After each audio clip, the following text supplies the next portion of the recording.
باشگاه 5 صبحی ها فقط یک کتاب نیست، یه سبک زندگیه. رابین شارما با این اثر فوق‌العاده به ما نشون میده که توی بیدار شدن توی 5 صبح میتونیم روزمون رو بسازیم، ذهنمون رو آروم کنیم و به زندگی که لیاقتش رو داریم برسیم. این کتاب یادمون میده که صبح زود بهترین زمان برای تمرکز روی خلاقیت و ساختن آینده‌ایه که لیاقتمونه. اگر آماده زندگیت رو تغییر بدی، باشگاه 5 صبحی ها منتظرته.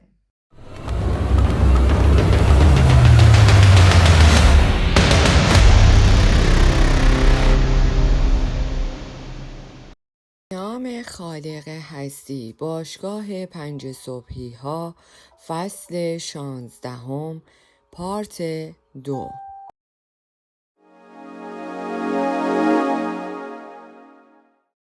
استون رایلی گفت من واقعا احساس می کنم که خداوند به هم لطف داشته. اغلب اوقاتم رو در عالم جادو زندگی می کنم. هنرمند در حالی که 2 کلاف موی بافته اش را می کشید و بند کفش های دوچرخه سواریش را باز می کرد پرسید جادو؟ میلیاردر با حالتی آرام و در عین حال مطمئن و متفکر بازیگوش و در عین حال معنوی گفت بله جادو. من یاد گرفتم که موفقیت بدون احساس سرزندگی بزرگترین شکسته. کارآفرین و هنرمند کنار هم روی خاک تاکستان نشستند. میلیاردر ادامه داد در عین این که همیشه برای رشد دادن شرکت هام و گسترش دادن منافعم در کسب و کار مشتاق بودم تا ببینم تا چه حد میتونم پیش برم و برای امور بشر دوستانم منابع جمع آوری کنم. همیشه خودم رو به لذت بردن از جادوی زندگی متعهد میدونم. پیروزی بدون لذت هیچه. در حالی که کامیون حامل کارگرانی با لبخندهای کاریزماتیک از آنجا عبور می کرد، کارآفرین اذعان داشت مطمئن نیستم متوجه منظورتون شده باشم. یکی از کارگرها فریاد زد صبح قشنگیه. دولتمند گفت من کارم رو خیلی دوست دارم و از خونه ها، دارایی ها و سرگرمی هایی که دارم خیلی لذت میبرم، اما به بیشتر از اینها نیاز دارم. من هم دارایی دارم و هم آوازه جهانی به عنوان یک صاحب کسب و کار، اما هویتم رو با اینها تعریف نمی کنم. هیچ اتصالی به هیچ یک از این چیزها ندارم. هرچه بیشتر از عمرم میگذره هنوز عاشق لذت‌های این دنیا، اما برای شادی و آرامش درون به اونها نیازی ندارم. من تمام این زندگی رو به چشم یک بازی بزرگ و نوعی ورزش میبینم. من مالک دارایی ها، اما اونها مالک من نیستن و اگرچه در این دنیا بازی میکنم، طبیعت وحشیش رو نه تنها از دیدگاه استعاری بلکه به معنای واقعی کلمه دوست دارم. مثل حالا که اینجا در حال تجربه کردن شگفتی های طبیعت، این دره ابدی در فرانکشوکم. من به این صورت چرخه دوگانه رو اجرا می کنم. برای لذت بردن کامل از زندگیم زمان اختصاص میدم. همونطور که آواز پرندگان بالاتر می گرفت و سر و کله دسته دیگری از پروانه ها پیدا می شد تا به گفتگوی 3 هم قطار گوش دهند، دولتمند تکرار کرد بله جادو. بعد با خنده کوتاهی گفت خدایا زندگی چقدر زیباست. حواستون باشه زیبایی و شگفتیش رو از دست ندید. تمام اینها اینجاست برای شما. حالا هر اتفاقی که در طول زندگی براتون بیفته ببینید همه ما داریم در یک زمان عاریه زندگی می کنیم و زندگی با سرعت زیاد در گذره. شما رفقا تا چشم به هم بذارید پیر میشید و احتمالاً 100 تا نوه و نتیجه خواهید داشت. با صدای شبیه نجوا ادامه داد: بگذریم. آرمان شهر، مدینه فاضله، نیروانا و بهشت روی زمین همگی فقط اسامی اند برای یک حالت وجودی، نه یک مکان فیزیکی. وقتی قدرت ذاتی درونتون رو ابقا کنید و وقتی شکرگزاری بابت کوچکترین نعمتها رو پشت گوش نندازید، شما هم وارد جادوی زندگی میشید و شروع میکنید به تجربه کردن این سعادت هر روزه. وقتی به جادوگر تبدیل بشید، تبدیل میشید به مغناطیس معجزات. کارآفرین با خودش گفت حالا دیگه میلیاردر وارد قلمروی عرفانی تر و دورتری شده. دولتمند صنعتی گفت بهشت روی زمین، میدونید زندگی من عموماً جریان پایداری از زیباییه و من کشف کردم که این ربط چندانی به داشتن یک عالم پول نداره. بیشتر برمیگرده به حس ارضای درونی با کوچکترین چیزها. یک نمونش اونطور که دیشب آتش شومینه گرمم میکرد و به هم الهام میداد. برای رسیدن به این مرحله باید زمان زیادی رو در طبیعت بگذرونید. حتی شده یک تاکستان مثل اینجا و با انگشت به تاکستان‌های گسترده در سطح دره اشاره کرد، یا پیاده روی در جنگل، یا راه رفتن روی شنهای یک بیابان لمیزرع. این حالت به واسطه ای از نومتصل شدن یا هیبت، شگفتی و شکوه در دسترس تمام انسان هاست که با بازدید مرتب از گالری های هنری و نفوذ انرژی خالقان هنر در چهارچوب های ذهنی، قلبی، سلامتی روحی افراد حاصل میشه.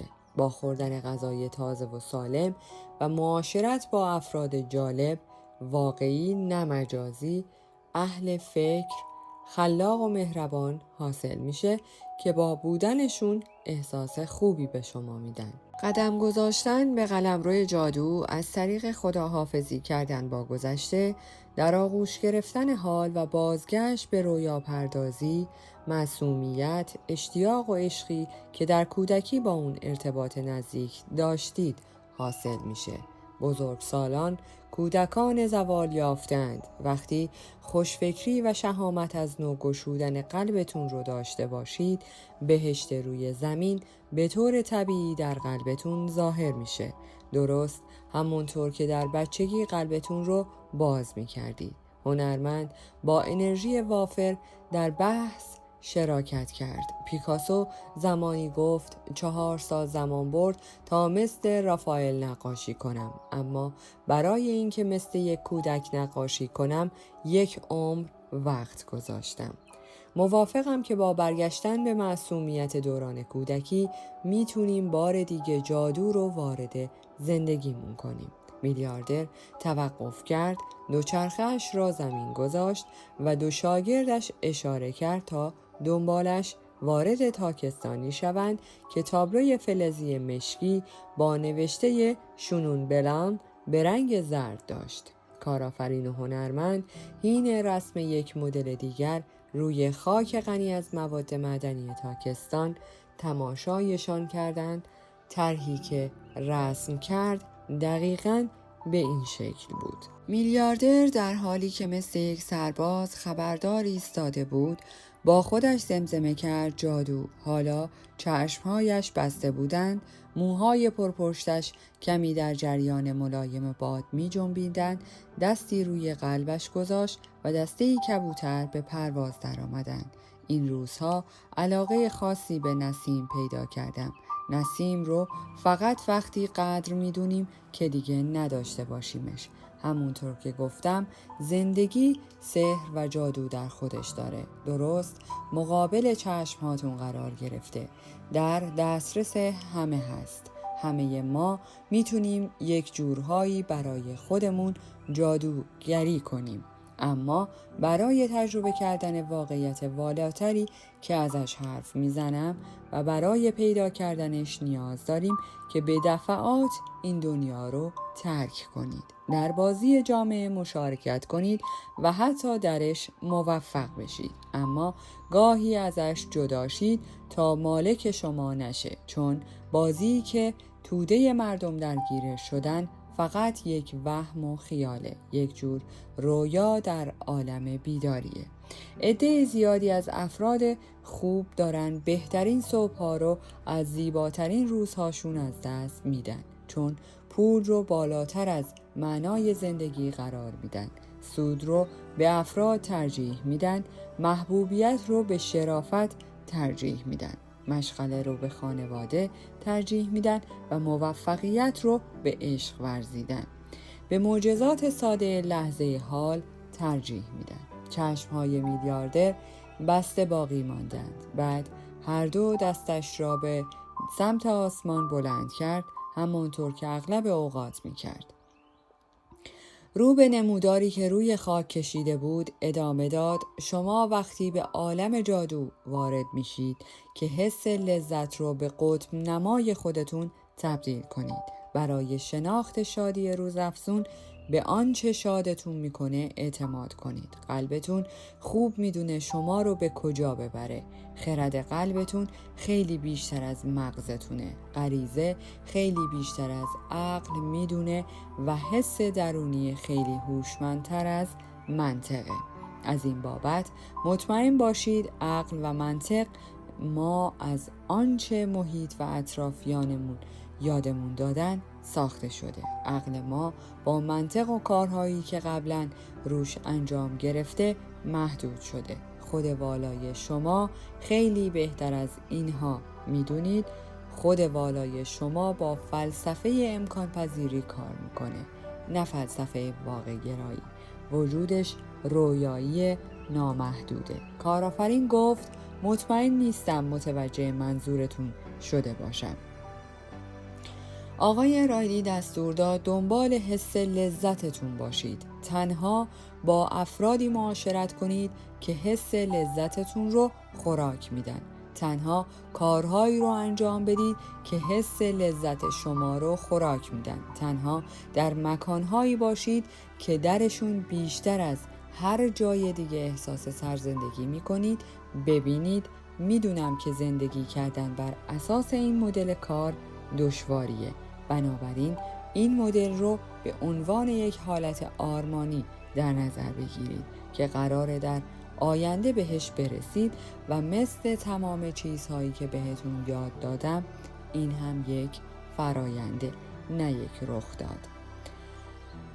تمامش زمان میبره، اما نقطه شروعش اینه که از این مدل آگاه بشید و به دنبال حس لذتتون رو بگیرید و ازش به عنوان قطب نما استفاده کنید. میلیاردر شروع کرد به راه رفتن با دوچرخه کوهستانیش و به آرامی به دو شاگردش اشاره کرد که دنبالش بروند.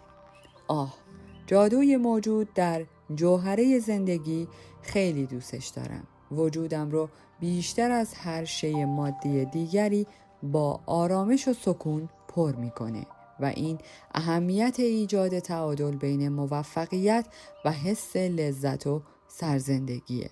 میلیاردر بار دیگر بازوهای خود را جوری چنگ زد که انگار درد شدیدی را تجربه می کرد. به نرمی تکرار کرد: خرد قلبتون همیشه از مغزتون بیشتره. قلبتون میدونه شما رو به کجا ببره. دنبالش برید، بهش اعتماد کنید، بالاخره جادو رو پیدا خواهید کرد. میلیاردر علامتی داد و بلافاصله دستیاری از پشت یک مترسک بیرون آمد و بدو خودش را به کارفرمایش رساند. حالا که تا اینجا اومدی منو لایک، سابسکرایب یادت نره، به دوستان خودتم معرفی کن و کتابی هم که میخوای برات خونده بشه توی قسمت کامنت ها برای من کامنت کن. یک بیل نقره‌ای به دست میلیاردر داد و خیلی سریع یکدیگر را در آغوش گرفتند. دولتمند با اشتیاق شروع به کندن کرد. کمی بعد صدای برخورد فلز با فلز شنیده شد. آقای رایلی به زانو افتاد و شروع کرد به کنار زدن خاک از روی جعبه فولادی که در دل زمین دفن شده بود.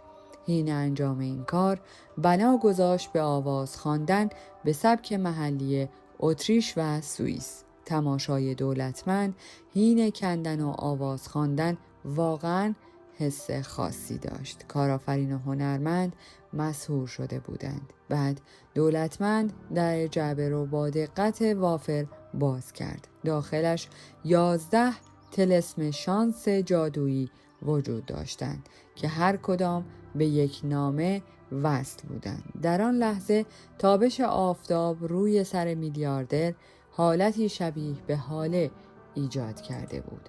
میلیاردر زیر لب با خود گفت: من جزئی از بود و نبود این جهانم.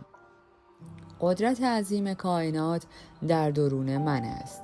تمام آنچه می‌خواهم با ایمان، مثبت نگری، انتظار بهترین ها و باوری هدفمند به سمت من در حرکت است و اگر خواستم به من نرسد تنها به این دلیل است که چیز بهتری در راه است. من به حقیقت این گفته باور دارم. تمام جادوگران بر حقیقت این گفته باور دارند. کارآفرین و هنرمند با چشمهای گرد شده از حیرت به هم نگاه می کردند. هنرمند پرسید: چی کار دارید می کنید؟ میلیاردر جواب داد: دارم از عبارات تأکیدیم استفاده می کنم. و بعد کمی آواز خواند: شما محال بتونید در زندگیتون جادو کنید مگر اینکه هنر درخشان جادوگرهای واقعی رو یاد بگیرید. ناگهان جعبه از روی زمین بلند شد و برای لحظاتی بالای سطح زمین شناور ماند. دهان کارآفرین و هنرمند مثل گل زردی در فصل بهار باز مانده بود. هنرمند کمی دستپاچه شده بود. این جلوه بصری رو یکی یادتون داده، درسته؟ شاید بله، شاید هم نه. جواب آقای رایلی به پیچیدگی موضوع افزود: هر یک از این طلسم‌های جادویی به شما کمک میکنه که یکی از 11 شعاری رو که ظرف چند دهه اخیر برای افزایش ثروت و تجربه کردن یک زندگی زیبا استفاده کردم به یاد بیارید. همونطور که گفتم روزهای من جریان پیوسته‌ای از زیبایی، هیبت عظیم و شگفتی بیوقفه است. بهشت روی زمین. و من میخوام شما 2 نفر هم همینطور زندگی کنید. نکته جالب اینه که هر کسی میتونه چنین زندگی رو خلق کنه، اما عده معدودی در این دنیا هستن که بدونن چطور باید چنین زندگی رو محقق کنن و هر یک از این نامه ها درون مایه‌ای رو از آنچه در این ماجراجوی شورانگیز با شما به اشتراک گذاشتم جمع‌بندی میکنه و همونطور که به پایان درس هامون نزدیک میشیم به نوعی آموزه ها رو یک جا گرد هم میاره. اولین طلسم شانس یک آینه کوچک بود. شعار اول میلیاردر: برای خلق کردن جادو در دنیا ابتدا مالک جادوی درونتان شوید. به آینه نگاه کنید. رابطه شما با خودتان، رابطه شما با دنیا را پیش بینی می کند. به یاد داشته باشید که شما ذاتاً به سکوت و تنهایی تمایل دارید و در سکوت و آرامش است که خودآگاهی بروز می کند. بلز پاسکال، ریاضیدان فرانسوی، زمانی نوشت: تمام مشکلات بشر از ناتوانی او برای ساکت و تنها نشستن در یک اتاق نشأت میگیره. نیازتون به پیچیدگی های دنیا رو کنار بگذارید و خودتان را در سکون و آرامشی که فقط در ساعات اول صبح قابل دسترسی است غرق کنید تا خود را باز شناسید. چون فرار از تنهایی در واقع فرار از آزادی است. برای تبدیل شدن به یک جادوگر و سرشار کردن زندگیتان از اشتیاق و مقادیر زیاد آرامش، با سکون و آرامش احساس راحتی کنید تا بتوانید زمزمه‌های نبوغ درونتان را بشنوید. در قلمروی آرامش به یاد خواهید آورد حقیقتاً چه کسی هستید. بار دیگر به خود متعالیتان دسترسی پیدا خواهید کرد که لبریز است از خلاقیت، قدرت، شکست ناپذیری و عشق بی قید و شرط. در این اعتکاف سکوت همچنین به چیزی دست خواهید یافت که در این عصر بسیار نادر است، زمانی برای بودن با خودتان، و هرچه بیشتر این کار را انجام دهید بیشتر از روال کار کائنات سر در خواهید آورد. همچنین می توانید تفاوت قائل شوید بین باورهای محدود کننده ناشی از جامعه و باورهای درست. می توانید بین ندای قابل اعتماد قلب و اعلانهای مجاب کننده ترستان تفاوت قائل شوید. در تنهایی همچنین می توانید به بینش‌های هنجار شکنانه‌ای دست پیدا کنید که زمینه حرفه‌ایتان را متحول می کند. می دانم که به نظر عجیب می آید، اما در قلمرو آرامش شما می توانید واقعیت موازی را که نوابغی مثل نیکولا تسلا، آلبرت انیشتین، گریس هارپر، تامسون ادیسون، جان دی، راکفل، ماری کوری، اندرو کارونگی، کاترین گراهام، سام والتون، روزالیند فرانکلین و استیو جابز می‌دیدند ببینید. فکر می‌کنید چرا دانشمندان، مخترعان، صنعتگران و هنرمندان افسانه‌ای آنها همه تلاش می‌کردند تا تنها باشند؟ قبلا به شما گفتم که آن بازه‌های طولانی تفکر در آرامش و به دور از هیاهو یکی از رازهای ذهن‌های پیشرفته است.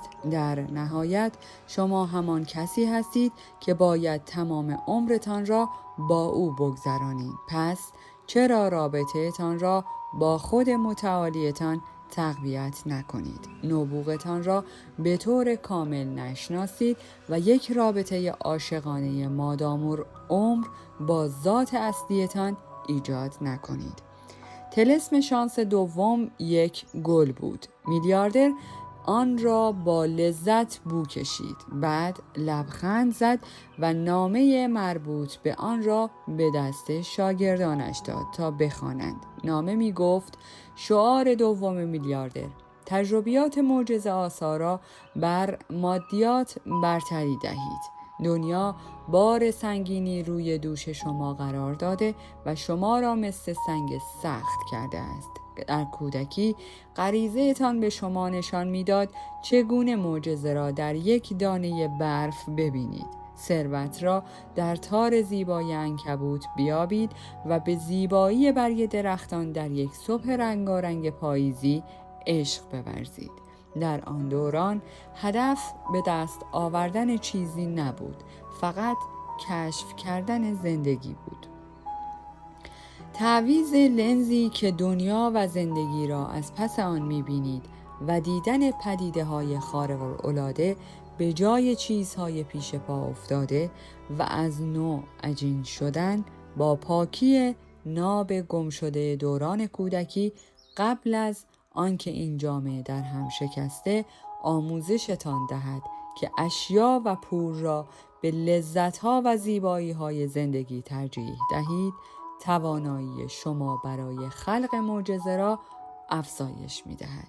بیشتر بخندید، بیشتر برقصید و بیشتر بازی کنید. ازتان خواهش می‌کنم. فلورانس اسکاورشین زمانی گفت: آینده وعده نیکی‌های پر راز و رمز را در خود دارد. هر چیزی ممکن است یک شب اتفاق بیفتد. بیشتر نسبت به شگفتی‌های زندگیتان هوشیار باشید. نسیم آرام، سنجاب‌هایی که در پارک یکدیگر را دنبال می‌کنند و موزیکی به آن حد فوق‌العاده که شما را به گریه می‌اندازد. این گونه از طریق ارتقای قدرت‌های ذاتیتان برای خلق جادوی بیشتر در صبح‌هایتان به قلمروی سلطنتی عروج خواهید کرد. هرگز سلامتی و کیفیت زندگیتان را به خاطر درآمد سالیانه بیشتر یا دارایی خالص بیشتر فدا نکنید. عوامل تعیین کننده یک زندگی فوق‌العاده قرن‌هاست که ثابت مانده‌اند. حس این که در حال رشدید و سرمایه گذاری روی قابلیت‌های بشری، تلاش برای استخراج بهترین ثمره کارتان که برای خلق خدا مفید باشد، ارتباط وزین با افراد مثبتی که شادیتان را افزایش می‌دهند و زمانی برای انجام کارهایی که روحتان را خوراک می‌دهند و پیش بردن روزهایتان با قلبی سرشار از شکرگزاری. بله، وقتی در روم بودیم سررسیدم را لیسیدم. این یکی از تشریفاتی است که عمدن اجرا می کنم تا از طریق شکرگزاری بابت تمام نعماتی که بهم داده شده سرزندگیم را ارتقا دهم. هرچه واضح‌تر برای آنچه در زندگی دارم ارزش قائل می شوم، ارزش آنچه در زندگی دارم بیشتر و بیشتر می شود. به جای مصرف کننده اقلام مادی، کلکسیونر تجربیات عالی باشید. زندگیتان را ساده کنید و به سمت لذت‌های بنیانی بازگردید که جلوی چشم‌هایتان قرار دارند. با این کار بر نیروهایی که آتش عظمت درونتان را خاموش کرده اند غلبه می کنید و پوسته فریب سطحی نگری را که امروزه افراد خوب زیادی درونش گیر کرده اند می درید و با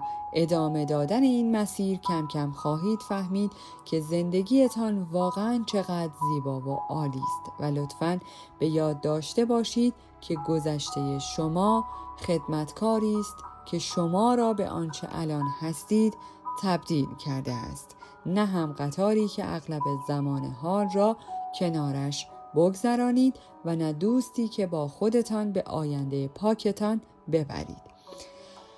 اگر بخش‌هایی از وجودتان هنوز به نومیدی‌ها، آزردگی‌ها و دردهای گذشته چنگ زده باشند، محال است به قلمروی جادویی قدم بگذارید که صبح با خودش به ارمغان می‌آورد. حالا این را خیلی خوب می‌دانید. سبک دلی حضور در لحظه حال و درهای کهن نمی‌توانند وجود یکدیگر را تحمل کنند.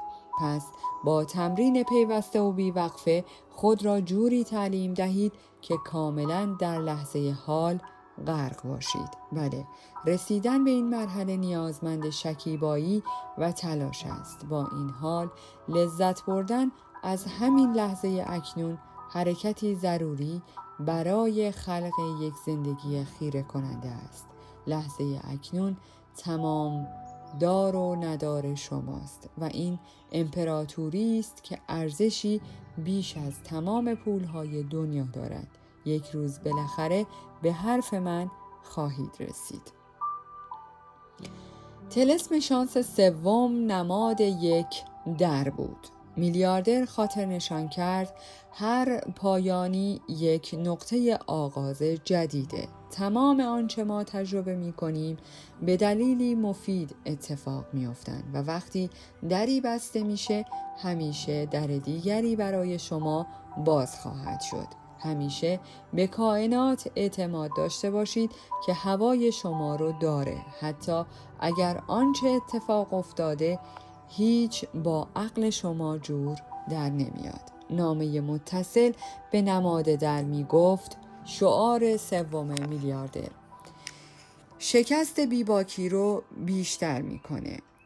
جی کی رولینگ زمانی گفت زندگی کردن بدون شکست غیر ممکن است، مگر آنکه اونقدر محتاطانه زندگی کنید که انگار اصلاً زندگی نکرده اید و در آن صورت هم کل زندگیتان به صورت پیشفرض یک شکست است. جالودهای قدرتمند بلند پروازی و غولهای عظیم تخیل درون شما هرگز نباید با ترس از اینکه حالا مردم چه فکر می کنند، یا اگر جواب رد بگیرم چه، یا اگر این کار را بکنم احتمالاً احمق به نظر می آیم، تضعیف شوند. می توانید اجازه دهید توسط ترس از جواب رد شنیدن فلج شوید، یا می توانید بیرون بروید و دنیا را حیرت زده کنید. اما نمی توانید هر دو را با هم انجام دهید. حقیقت زندگی این است که شما سرنوشتی متعالی دارید که ملتمسانه از شما می‌خواهند در زندگی در هم شکستن پیچیدگی‌های زندگی به آن توجه کنید. از سوء استفاده از عظمتتان، داغان کردن شکوهتان و انکار پرتوی درونتان از طریق زدن برچسب شکست روی نتایج غیر دلخواهتان دست بردارید. همه می‌دانیم که در دل هر شکست فرصتی اصیل برای یک موفقیت بزرگتر وجود دارد. در زندگیتان بیشتر بله بگویید. شهامت صلاحی عالی برای مبارزه با لشکر افسوس است، لشکری که زندگی زیسته شده با ترس را از هم می‌درد. یک قلمموی چوبی به اندازه یک انگشت طلسم جادویی بعد را تشکیل میداد و آقای رایلی با احتیاط آن را از داخل جعبه فلزی برداشت. میلیاردر در حالی که نامه بعدی را به دست شاگردان میداد با مهربانی گفت این طلسم برای تقویت این پنداره که شما خالق قدرتمند زندگی خودتون و هنرمند بزرگ پدید آورنده بلند پروازی هاتونید. اینکه افراد مثمر، کامیاب، سالم و خوشبین ثروتشون رو با شانس به دست آوردن دروغی بیش نیست. من زمان زیادی رو صرف کردم تا مطمئن بشم شما این قسمت رو به خوبی درک میکنید. اینکه اون افراد امپراتوری های ثروت، سرزندگی و اثرگذاری روی زندگی خلق رو به این خاطر ساختن که ستاره های بختشون به ترتیب درست قرار داشتن. فقط یک افسانه است. لطفاً نگاهی به این بندازید. شعار 4 میلیاردر: با استفاده صحیح از قدرت ذاتیتان می توانید آرمان شهر شخصی خودتان را بسازید. بسیاری از انسانها بهترین ساعات عمرشان را در پس نمای رضایت جعلی می‌گذرانند. منظورم این است که آنها می‌گویند و فکر می‌کنند که شادند، اما در واقعیت بدبختند. آنها با تکرار این جمله با خودشان که به همان چیزی که داری قانع باش، به جای اینکه خود را برای رسیدن به مدارج بالاتر تکامل دهند، این واقعیت را توجیه می کنند که به رویاهایشان خیانت کردند، از گنجینه‌های بشریشان غفلت کردند و اثرگذاریشان روی این سیاره را به حداقل رساندند. بله، شما باید بابت هر آنچه دارید شاکر باشید، اما این را هم مد نظر قرار دهید که این افراد به واسطه غفلت و رها کردن قدرت ذاتیشان خودشان را در بنبست گیر انداختند و در نتیجه تمام حسهای آزادی شخصی و امید به رسیدن به تعالی از طریق استعدادهای وافرشان مورد حمله سبعانه قرار گرفته است. برای وارد کردن جادو در زندگیتان باید از 4 ابزار خلاقانه‌ای که تمام خواسته هایتان را به نتایج مرئی تبدیل می کند آگاه باشید. این 4 منبع که شما را قادر به خلق معجزه در زندگیتان می کند اینها هستند: افکار، احساسات، کلام و اعمال شما. ذهنتان را طوری تمرین کنید که فقط افکاری را که تولید کند که به تعالی و شادی شما کمک می کند. به طور مرتب خود را غرق احساساتی مثل شوق گذاری، انتظار مثبت و عشق به تمام آنچه در زندگی دارید کنید.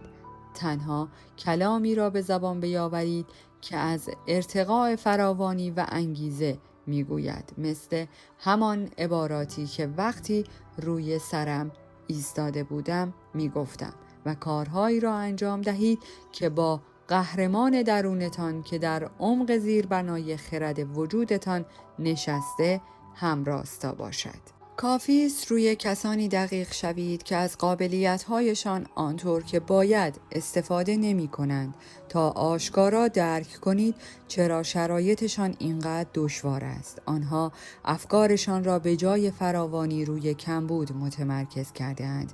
آنها با صحبت کردن مدام از مشکلات، با زدن برچسب افتضاح به شرایطشان و لقب دادن غیر ممکن به موفقیت، ثروت، رفاه و خدمت پر انرژی به دیگران به قدرت کلام بی احترامی می کنند. آنها درک نمی کنند که این کلامشان است که آنها را از ظرفیتشان برای خلق جادو جدا ساخته است. کلمات واقعا قدرت مضاعف سازی دارند و این افراد گیر کرده در خندق زندگی هرگز تلاش نمی کنند. آنها حداقل کار ممکن را انجام داده و آرزوی یک زندگی زیبا را دارند. آنها بر این باورند که هیچ کس جنایتی را در قبال بشریت انجام می‌دهد نمی‌بینند، در حالی که جادوگر درونشان، ذهن خودآگاه و ناخودآگاهشان ناظر تمام این کارهاست و دزدی را که آنها از عظمتشان می‌کنند نظاره می‌کنند. شیء بعدی یک طلسم چشم زخم بود. طلسمی شبیه به چشم که برخی فرهنگ‌ها برای دور کردن شر استفاده می کنند. احتمالاً در یکی از سفرهایتان یکی از اینها رو دیده باشید. میلیاردر به شاگردانش گفت ببینید رفقا، من اعتقاد ندارم که کسی واقعا شر یا شیطان باشه. خب شاید یک عده کمی باشن، اما در قالب موارد هرچه بیشتر عمر می کنم بیشتر به این نتیجه می رسم که همه ما ضربه و آسیب رو به درجات مختلف در زندگیمون تجربه کردیم و همونطور که قبلا گفتم تنها افرادی که خودشون اسیر درد و رنجن باعث رنج و درد دیگران میشن. اونهایی که در عذابن برای دیگران عذاب درست میکنن و افرادی که رفتارهای گیج کننده ازشون سر میزنه عموماً خودشون به شدت گیج و سرگشتند. آنها واقعاً دچار درد و رنجن و زمانی اتفاقی براشون افتاده که باعث شده احساس ترس و تهدید کنن و به این ترتیب نیکی درونشون به تناقض رسیده و بسته شده. اینکه اونها رو افراد وحشتناک خطاب بدیم یک قضاوت سطحیه. قضیه خیلی عمیق‌تر از این تصور عجولانه است. بگذاریم. فقط همینقدر بدونید که برای رسیدن به حد اکثر بهره‌وری عملکرد شادی بی حد و مرز و آرامش درون خیلی مهمه که از افراد بد فاصله بگیرید. یعنی کسانی که وجودشون به حدی از زخم‌های گذشته لبریزه که خودآگاهی لازم برای منعکس نکردن اون زخم‌ها رو روی شما ندارن. یک بار برای سفر کاری به باربادوس رفته بودم که یک راننده تاکسی این جمله خردمندانه رو به هم گفت که خیلی کمکم کرد: از آدم‌های بد حذر کن. طلسم چشم زخم این نامه رو روی خود داشت: شعار 5 میلیاردر: از افراد بد حذر کنید. هرگز قدرت همنشینان خود را دست کم نگیرید. ما بر اساس پدیده‌ای موسوم به واگیر احساسی و همچنین به واسطه فعال شدن اعصاب تقلیدی در مغزمان رفتار افرادی را که روزمان را با آنها سپری می‌کنیم تقلید می‌کنیم. زندگیتان را با افراد عادی، مبتکر، سالم، مثبت، اخلاق مدار و مهرورز پر کنید و به مرور زمان شما هم آن خصیصه‌های متعالی را الگوی خود قرار خواهید داد. کافی است منفی بافها دزدان انرژی و ادامه در ویدیوی آینده. در پایان از شما دوستان عزیزم میخواهم برای حمایت بیشتر ما کانال ما را به دوستان خود معرفی کنید.